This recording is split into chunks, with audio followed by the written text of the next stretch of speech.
ঈশ্বরের শ্রেষ্ঠ সৃষ্টি হলো মানুষ। প্রতিটি মানুষের মধ্যেই ঈশ্বর লুকিয়ে থাকেন, কিন্তু কিছু মানুষ এমনও হয় যাদের মধ্যে শয়তানের বসবাস থাকে। অদ্ভুতরে আজ আপনাদের জন্য ইতিহাসের অজানা কিছু শ্রেষ্ঠ ক্রিমিনালদের সাথে পরিচয় করাতে চলেছে, যাদের অপরাধ এবং তাদের নৃশংসতার কাহিনীতে সারা বিশ্ব হতভম্ব।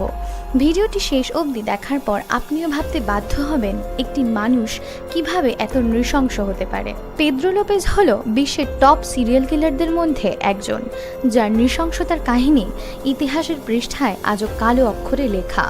৩০০ থেকেও বেশি বাচ্চাদের নির্মমভাবে হত্যা করেছেন এই ব্যক্তি, যাদের বয়স ৭ থেকে ১৩ বছরের মধ্যে। মাত্র ১২ বছর বয়সেই বহুবার পেদ্রোকে যৌন হেনস্থার শিকার হতে হয়েছিল, কখনো রাস্তার কোনো অজ্ঞাত ব্যক্তির দ্বারা, কখনো বা স্কুলের টিচারের দ্বারা। এরপর পেদ্রো তার নিজের শহর থেকে পালিয়ে অন্য একটি শহরে গিয়ে চুরি করতে শুরু করেন। ১৯৭৮ সালে একটি চুরির অপরাধে তাকে গ্রেপ্তার করা হয়, কিন্তু সে জেল পালাতে সক্ষম হয়। তারপর থেকে মেয়েদের কিডন্যাপ করে তাদের মেনে ফেলতে শুরু করেন পেদ্রো, এবং ধীরে ধীরে কিডন্যাপ করার সংখ্যা আরও বাড়াতে থাকে সে। ফার্স্ট কলম্বিয়াতে ১০০, সেকেন্ড পেরুতে ১০০, এমন করেই সে বাচ্চাদের কিডন্যাপ করে তাদের রেপ করে মাটির তলায় পুঁতে ফেলতে আরম্ভ করে। ১৯৯৮ সালে পেদ্রোকে জেল থেকে ছেড়ে দেওয়া হয়। ২০০২-এর পর থেকে এখনো পর্যন্ত তার মৃত্যু রহস্য হয়েই রয়ে গিয়েছে সকলের কাছে। থিওডোর রবার্ট বুন্ডি একজন আমেরিকান ধারাবাহিক খুনি। তিনি ১৯৭০-এর দশকে এবং সম্ভবত এর আগেও বহু যুবতী মেয়েদের অপহরণ, ধর্ষণ ও হত্যা করেছিলেন। ১ দশকেরও বেশি সময় অস্বীকারের পর তিনি ৩০টি হত্যাকাণ্ডের কথা স্বীকার করেছেন। ১৯৭৪ থেকে ১৯৭৮ সালের মধ্যে আমেরিকার ৭টি রাজ্য তিনি এই হত্যাকাণ্ড চালান। প্রথম দর্শনে বুন্ডিকে সুদর্শন এবং অনন্য সাধারণ দণ্ড দেওয়া হয়েছিল। রবার্ট উইলিয়াম ফিশার জন্মগ্রহণ করেছিলেন ১৩ এপ্রিল ১৯৬১ ব্রুকলিন শহর, নিউ ইয়র্কে। প্রথম জীবনে তিনি ক্যালিফোর্নিয়ার অগ্নি নির্বাপক হিসেবে কাজ শুরু করেছিলেন, কিন্তু পিঠের আঘাতের পরে তাকে অবসর নিতে বাধ্য করা হয়েছিল। তারপর তিনি তার পরিবারকে নিয়ে যান অ্যারিজোনায় এবং সেখানে চিকিৎসা ক্ষেত্রে কর্মজীবন শুরু করেন। ১০ এপ্রিল ২০০১ সালে ফিশারের বাড়িতে বিস্ফোরণ ঘটে এবং ভিতরে ফিশারের স্ত্রী মেরি এবং ২ সন্তানকে মৃত অবস্থায় পাওয়া যায়।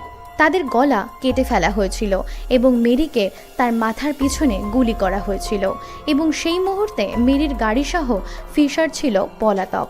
১৯ জানুয়ারি ২০০২-এ তাকে FBI এর ৪৭৫তম পলাতক হিসাবে 10টি মোস্ট ওয়ান্টেড ক্রিমিনালের তালিকায় রাখা হয়। আমেরিকার সবথেকে ভয়ানক গ্যাংস্টারদের মধ্যে অন্যতম হলেন জন ঢিলিঙ্গার, যাকে পাবলিক এনিমি নাম্বার 1 বলা হয়ে থাকে।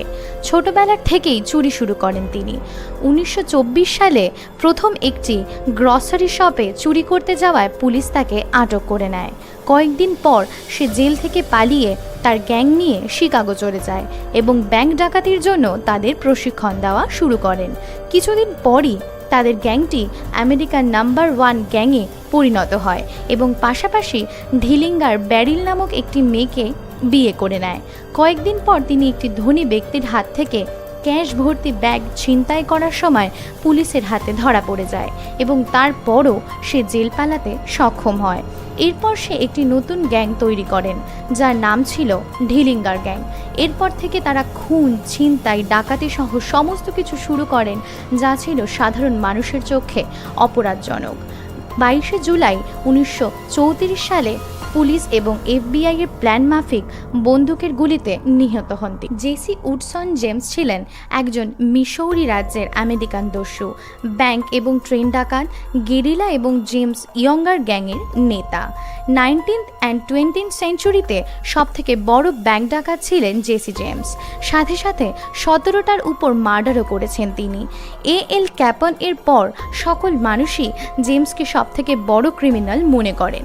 জেসি এবং তার বড় ভাই ফ্র্যাঙ্ক জেমস গৃহযুদ্ধের সময় কনফেডারেট গেরিলা বা ঝোপের আড়ালে লুকিয়ে থেকে ঝাঁপিয়ে পড়া যোদ্ধা ছিলেন।